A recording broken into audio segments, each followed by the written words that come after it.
that kind of gets me to my next question, unless you still have something to say about it. And that is, up till now, you've been working with Brian, now you've got other artists you're collaborating with, and comics as a medium are generally very collaborative. They don't have to be, but they often are. You have the writer and the artist working separately. So I want to address that issue.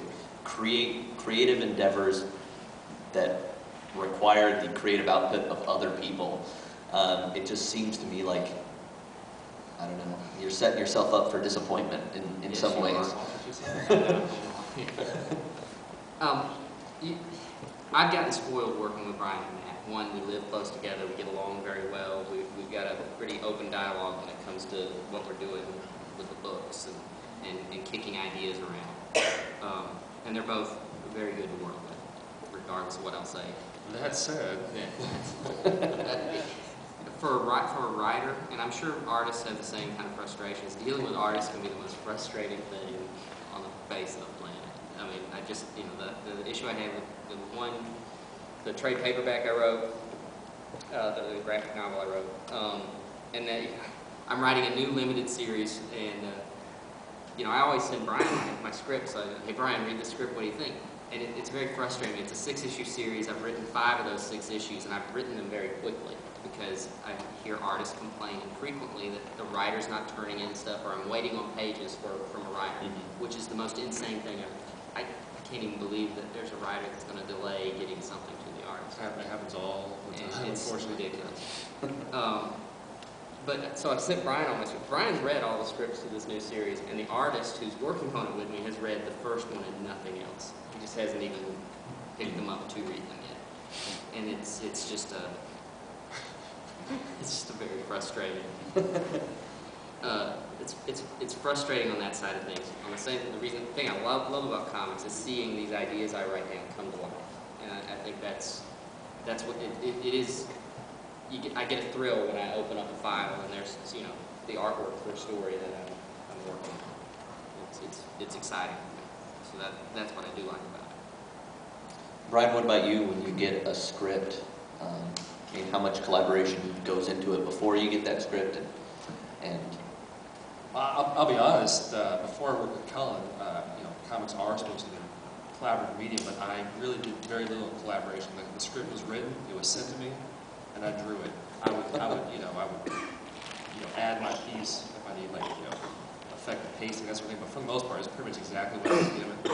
And it wasn't that I didn't necessarily have anything to add. I just wasn't as invested in the stories. And I'm sure these writers, to a certain degree, have been open to certain notes and stuff. But for the most part, they have a vision and they know what they want.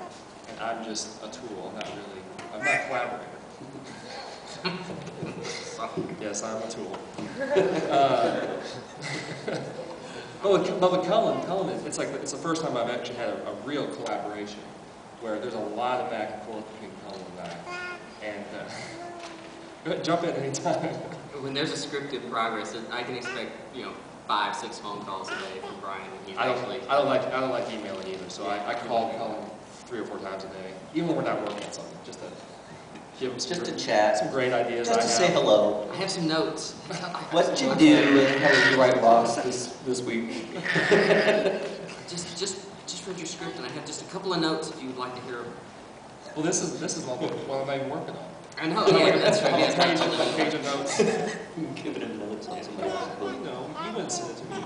Yeah, I expect it. I expect them when I send it.